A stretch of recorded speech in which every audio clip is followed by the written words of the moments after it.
오늘의 성경 말씀 요한복음 21장 1절에서 14절 말씀 보도록 하겠습니다. 한 절씩 교독하겠습니다.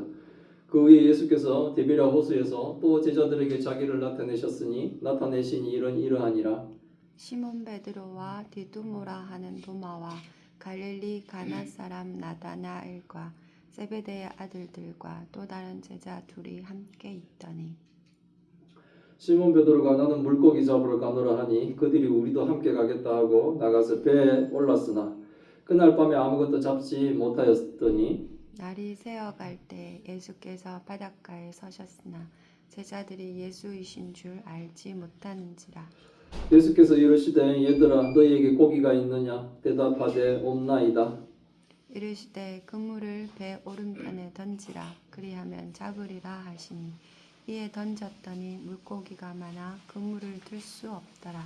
예수께서 사랑하시는 그 제자가 베드로에게 이르되 주님이시라 하니 시몬 베드로가 벗고 있다가 주님이라 하는 말을 듣고 겉옷을 들은 후에 바다로 뛰어내리더라. 다른 제자들은 육지에서 거리가 불과 한 50칸쯤 되므로 작은 배를 타고 물고기 든 그물을 끌고 와서 육지에 올라보니 숯불이 있는데 그 위에 생선이 놓였고 떡도 있더라. 예수께서 이르시되 지금 잡은 생선을 좀 가져오라 하시니 시몬 베드로가 올라가서 그물을 육지에 끌어올리니 가득히 찬 큰 물고기가 153마리라 이같이 많으나 그물이 찢어지지 아니하였더라. 예수께서 이르시되 와서 조반을 먹으라 하시니 제자들이 주님이신 줄 아는 고로 당신이 누구냐 감히 묻는 자가 없더라. 예수께서 가셔서 떡을 가져다가 그들에게 주시고 생선도 그와 같이 하시니라. 이것은 예수께서 죽은 자 가운데서 살아나신 후에 세 번째로 제자들에게 나타나신 것이라. 아멘.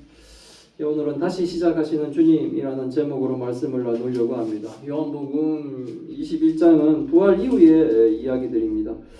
이미 예수님은 죽음을 이기시고 부활을 하셨습니다. 그런데 제자들의 모습은 과연 어떤가라는 겁니다. 그들은 다시 갈릴리로 돌아갔습니다. 물론 이제 예수님이 어느 여자에게 갈릴리로 가라라는 그 전언을 이 제자들에게 했기 때문에 갔을 수도 있지만 그러나 그들은 뭡니까? 갈릴리로 돌아가서 다시 예전의 모습으로 돌아가죠. 다시 배를 탑니다. 다시 고기를 잡습니다. 이것은 단순한 직업 활동이 아닙니다. 이들은 지금 예수님 만나기 이전의 삶으로 돌아가는 모습들을 보여주고 있는 거예요.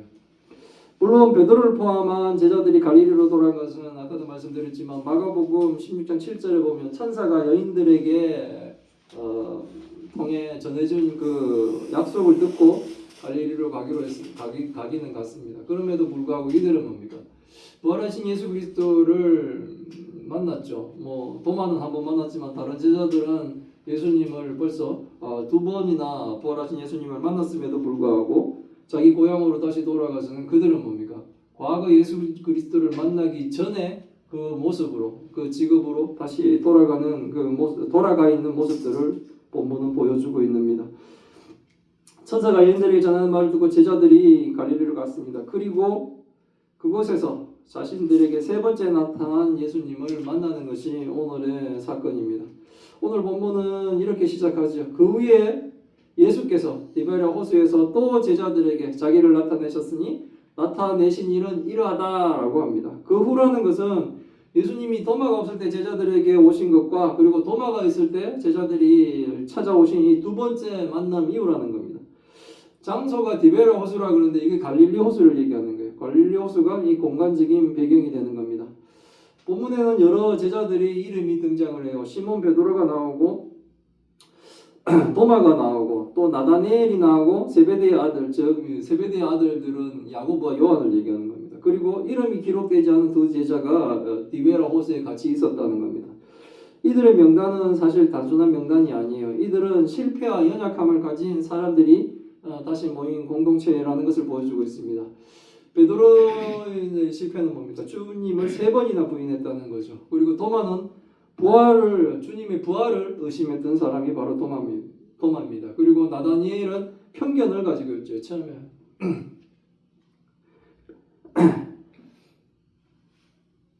주님을 제일 처음 만날 때 뭐 그곳에 뭐 선한 사람이 있겠냐 이렇게 얘기를 했던 사람이죠.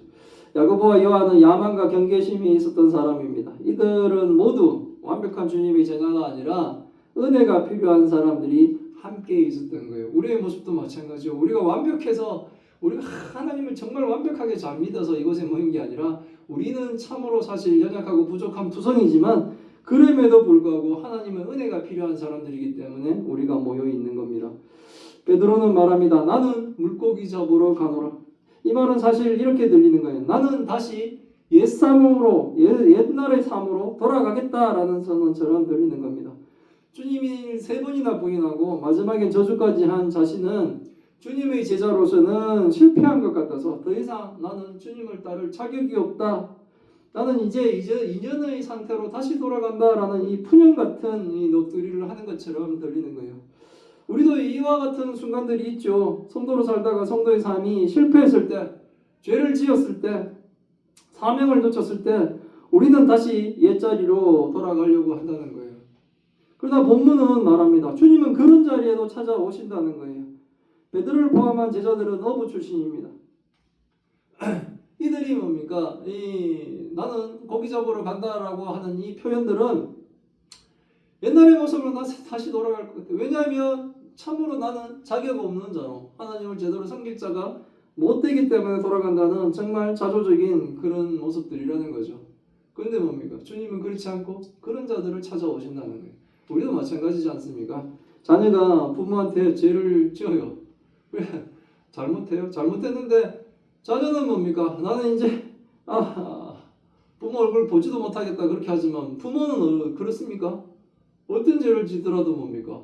다 용서하고 받아줄 자세를 가지고 있지 않습니까? 또 저는 또 잘못 저지를까라는 거 알면서도 뭡니까? 계속 뭡니까?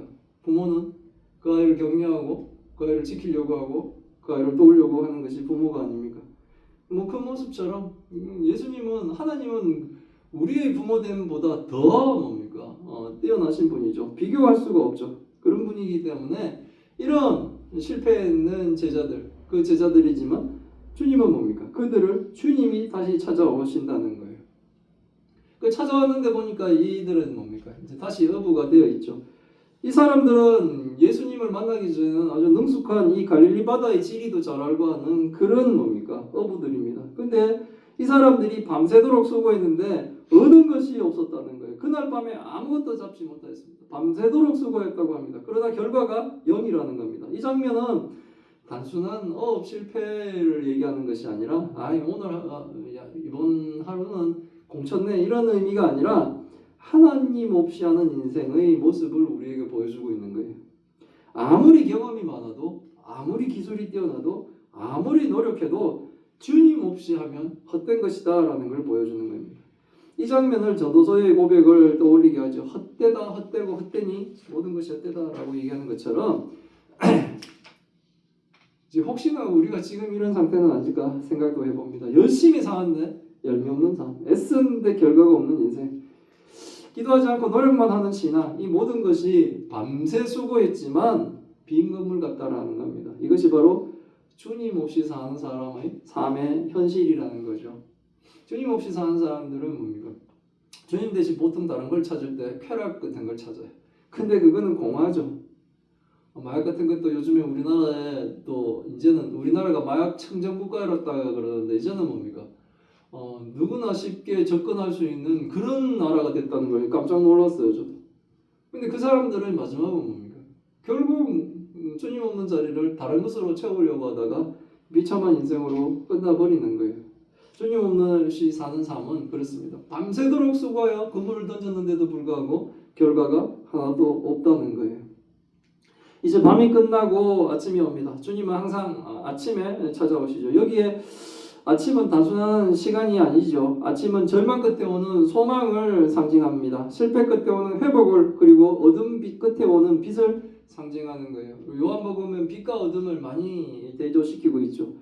어두웠던 그 밤, 아무런 소득이 없던 그 밤이 지나고 이제는 태양이 떠오르는 빛이 떠 있는 아침이 그들에게 온 겁니다. 아침에 그들 곁에 오신 예수님을 제자들은 그런데 뭡니까? 알아보질 못해요. 왜냐하면 영적으로 둔해져 있기 때문에 주님이 왔는데도 모르는 거예요.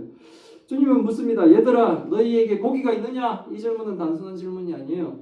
지금 너희 삶에 열매가 있느냐라고 묻는 거예요. 내가 없어도 너희들 잘 살고 있느냐라는 질문입니다. 그들의 대답은 뭡니까? 없나이다입니다. 이 고백이 중요해요. 우리는 하나님 앞에서 없습니다라고 말할 수 있어야 된다는 거예요. 마치 내가 하나님 없어도 될 것처럼 하나님 없어도 저는 잘 나갈 수 있습니다라는 것처럼 이 허세와 이것으로 결국은 하나님을 놓치지 않고 하나님 앞에 우리는 뭡니까? 완전히 우리를 굴복시키고 항복시켜야 돼요. 없습니다. 주님 없이는 나는 아무것도 없습니다 라는 고백이 있어야 돼요. 내 힘으로는 아무것도 할 수 없습니다. 오직 주님이 있어야지 되는 겁니다. 내 방법으로는 전혀 되지 않습니다. 나는 오직 실패할 뿐입니다 라는 이 고백이 바로 이제 은혜를 만나는 은혜의 시작이 된다는 겁니다. 예수님은 밤새 수고하고 빈 그물만 수확한 제자들에게 그물을 내 오른편에 던지라라고 말씀하세요. 이 말은 상식적으로 이해가 되지 않는 거예요. 그들은 밤새 같은 곳에서 사실 그물을 던졌습니다. 이미 실패했는데 또 하라는 것 같다는 거죠. 그런데 제자들은 뭡니까? 이게 이제 하나님을 믿는 주 예수 그리스도를 섬기는 성도냐 아니냐의 차이가 여기서 나는 거예요. 불신자들은 뭡니까? 절대로 순종하지 않습니다. 불신자들은 하나님 말씀에 절대로 순종하지 않아요. 그래서 결국은 뭡니까? 심판을 받게 되는 거예요. 예수 그리스도를 믿으라는 예수 그리스도를 믿어 구원을 받으라는 하나님의 말씀에 절대로 그들은 순종하지 않습니다. 그러나 성도는 제자는 주께서 이때까지 던져왔던 그 그물에 밤새도록 했으니까 이쪽도 던져보고 저쪽도 던져보고 밤새도록 했을 텐데도 오른편으로 던져라 하니 그들은 순종을 한다는 거예요. 예수님의 말씀에 자신의 모든 경험을 다 내려놓고 그들은 뭡니까? 주님의 말씀에 순종을 합니다. 주님의 말씀에 순종을 하니 결과가 어떻게 됐습니까? 물고기가 너무 많아서 그물을 들어 올릴 수 없을 정도로 고기를 잡았다는 거예요. 순종하니 많은 물고기를 잡았다는 것은 하나님의 넘치는 은혜를 상징하고 있는 거예요. 실패한 자에게 회복을 증거를 하나님은 지금 뭡니까?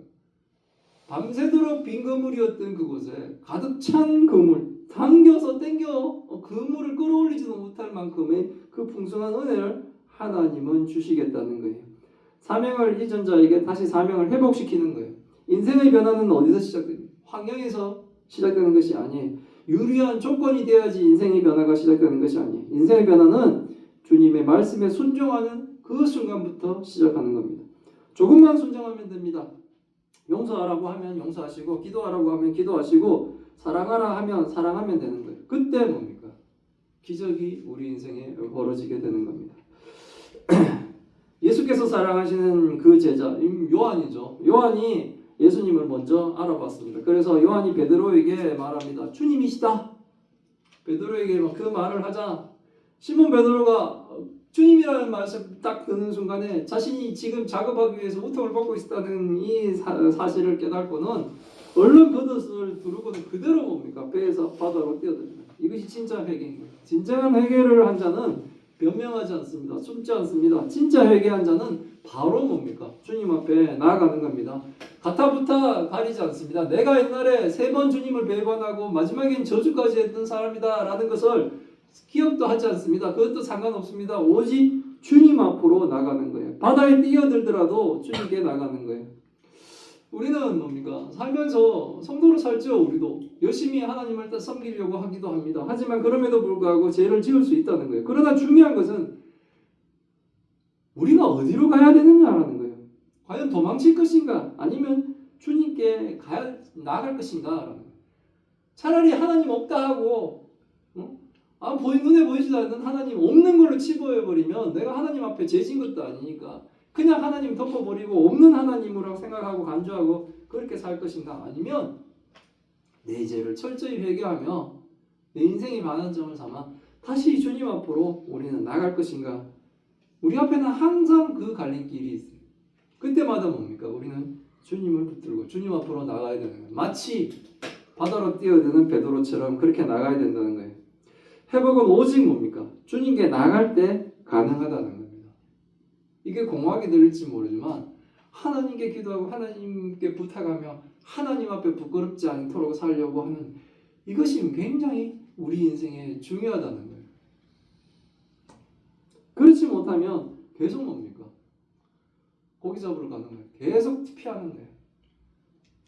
다른 제자들은 작은 배를 타고 물고기 든 그물을 이제 끌어올립니다. 배에서 육지까지 거리가 한 50칸 정도 된다는데 이게 한 100m 정도 된다는 거예요. 그러니까 바다에 뛰어들어서 헤엄쳐오는 이 베드로가 한 100m 정도는 지금 뭡니까? 헤엄을 쳐서 온 거죠. 근데 또한 베드로 같은 믿음도 있죠. 바로 바다에 뛰어들어서 주님께 오는 이런 직선적인 아주 베드로 같은 믿음도 있지만 100m 정도 되는 거리를 다시 뭡니까? 그 가득 찬 그물 이거 되게 힘들지 않겠습니까? 그것을 끌고 오는 일을 끝까지 마무리하는 믿음도 필요하다라고 본문은 얘기하고 있는 겁니다. 이제 제자들이 육지에 올라오니까 숯불이 있고 그 위에 생선과 떡이 있습니다. 우리가 알아야 할 사실은 이겁니다. 예수님은 이미 준비하고 계신다는 거예요. 제자들이 잡은 물고기가 아니라 주님이 미리 준비한 음식이라는 거예요. 이 장면은 요한복음 17장을 떠오르게 하죠. 지금 숯불이 지금 대조되고 있는 거예요. 숯불이. 베드로가 예수님을 부인할 때도 그때도 숯불이 있었습니다. 지금은 회복의 자리에도 숯불이 있는 거예요. 무슨 의미가 있을까요? 예수님은 우리가 실패한 그 자리에서 다시 회복시켜 주신다는 거예요. 우리가 피하고 싶은 그 자리에서 하나님은 다시 우리를 회복시켜 주신다는 거예요. 그리고 우리는 끝까지 예수 그리스도를 붙들고 회복된 인생들을 살아가셔야 되는 거예요. 예수님이 지금 잡은 생선 좀 가져오라고 말씀하십니다. 그러니까 베드로가 그물을 육지에 끌어올려서 확인해 보는데 큰 물고기가 153마리라 그래요. 많이들 아시죠? 모나미에 153개 그러는데 그게 그 모나미 회사의 대표 되시는 분이 믿음이 강해서 이 구절에 153을 거기다 새겼다 그러는데 또 막상 들어보면 그 얘기는 아니다라는 얘기도 있어요.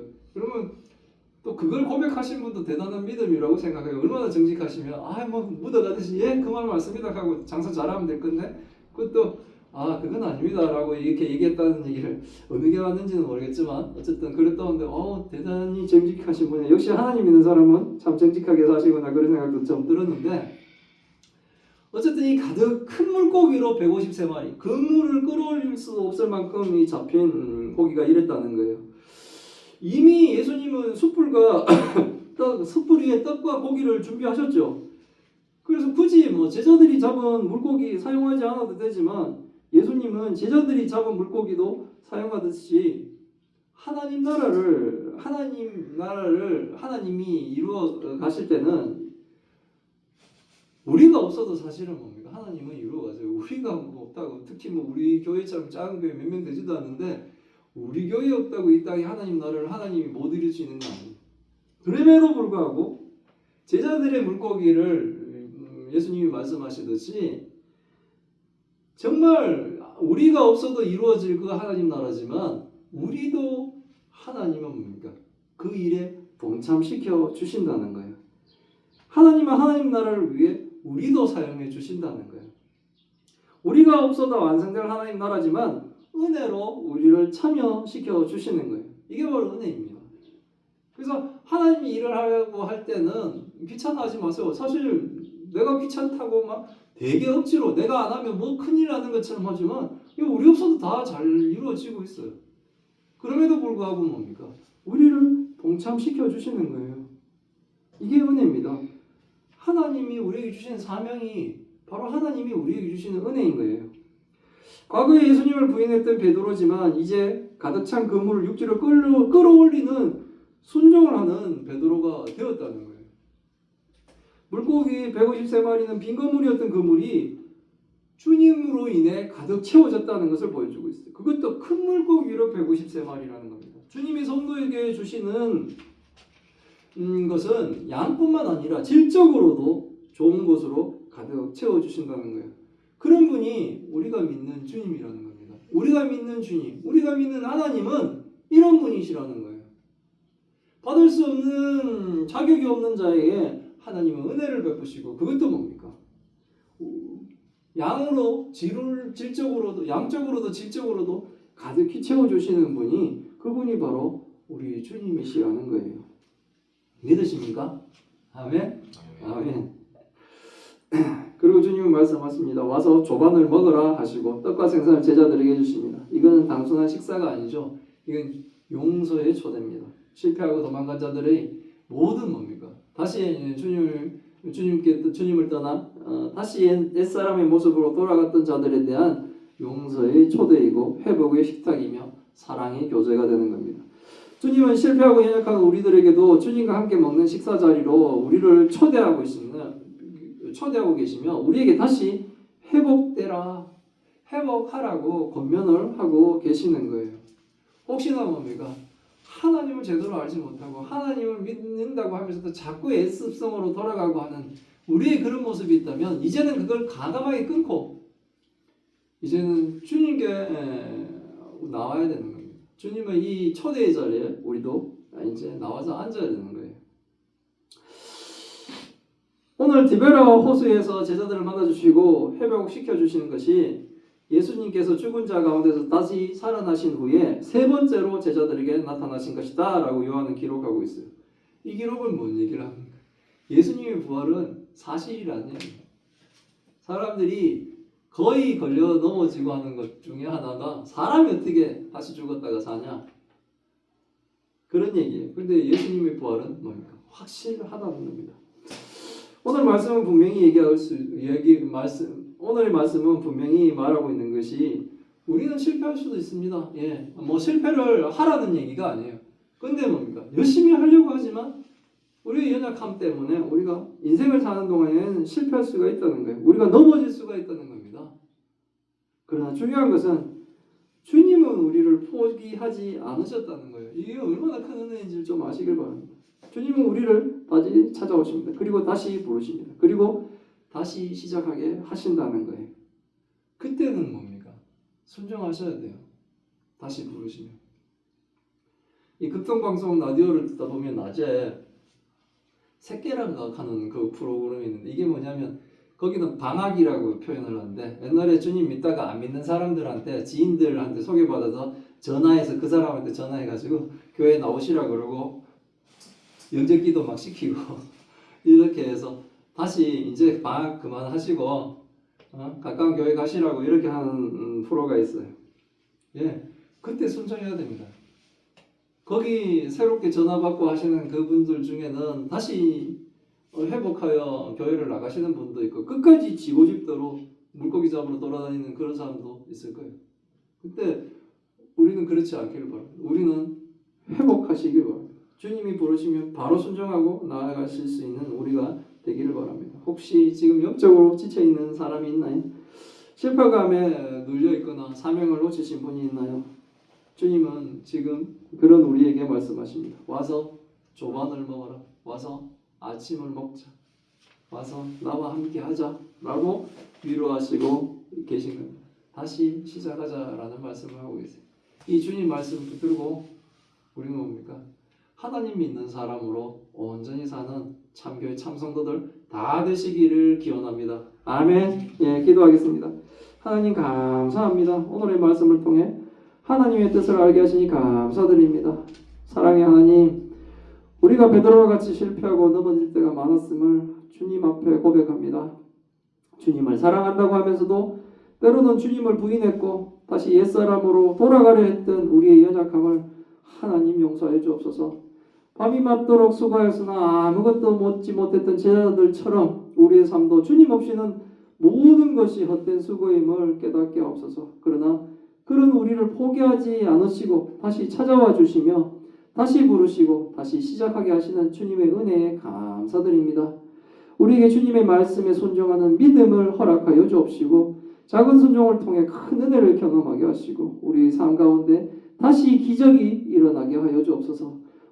와서 조반을 먹으라 하시는 주님의 음성을 듣고 주님과 깊은 교제를 누리는 삶이 되게 하시고 영원히 주님의 곁을 떠나지 않는 참교회 참성도 다 되게 주님 도와주옵소서. 하나님 함께하지 못하는 주님이 사랑하는 그 영혼도 하나님 늘 기억하여 주옵시고 그 믿음이 조금도 흔들리지 않고 아버지여 온전히 하나님을 잘 섬길 수 있도록 주님 지켜주옵소서. 이 모든 말씀 우리 주 예수 그리스도의 이름으로 기도드리옵나이다. 아멘.